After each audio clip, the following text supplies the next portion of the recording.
আসছে। বাবা আমারও অনেক খিদে পেয়েছে। তুই তো কাজ করলি, তাতে ক্লান্ত হয়ে গেলি। দাঁড়া, একটু পরে খাওয়া দাওয়া হবে, ঠিক আছে? একটু করি। কি ব্যাপার দাদা, এইটুকু বাচ্চাদের দিয়ে কাজ করাচ্ছেন? কাজ করবে তো কি করবে? টাকা পয়সা নেই, আজকাল যে লেবারের দাম, আমার কাছে পয়সা টয়সা নেই। আমি এদের বাচ্চাদের নিয়ে কাজ করবো। দাদা, এই ছোট ছোট বাচ্চাদের এখন পড়াশোনা করার টাইম। এখন ওদেরকে দিয়ে কাজ করালে ওরা কি শিখবে? ওদেরকে স্কুলে পাঠাবো। আরে স্কুল তো যাবে ওরা, বাড়িতে 10 দিন কাজ করবে, 10 দিন পরে স্কুল যাবে। সরকারি স্কুলে পড়ে ওদের যাওয়ার লাগে কি? কি রে, তোদের স্কুলে যেতে ভালো লাগে না? আমাদের কাজ করতে ভালো লাগে না, আমাদের স্কুল যেতে ইচ্ছে করে, কিন্তু বাবা আমাদের স্কুল যেতে দেয় না।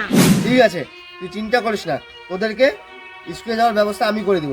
আর কালকে থেকে সময় মতো স্কুলে যাবি। কি রে, তুই স্কুলে যাবি না? কাকু আমার স্কুল যেতে ইচ্ছে করে না। এরকম কখনো বলবি না, এটাই তোদের পড়াশোনা করার সময়। এই বয়সে পড়াশোনা করতে হয়, ঠিক আছে? তুইও কালকে থেকে স্কুলে যাবি। আরে ওরা যদি স্কুলে যায়, আমার সাথে কাজ করবে কি? হ্যাঁ, তুই কাজ করবি?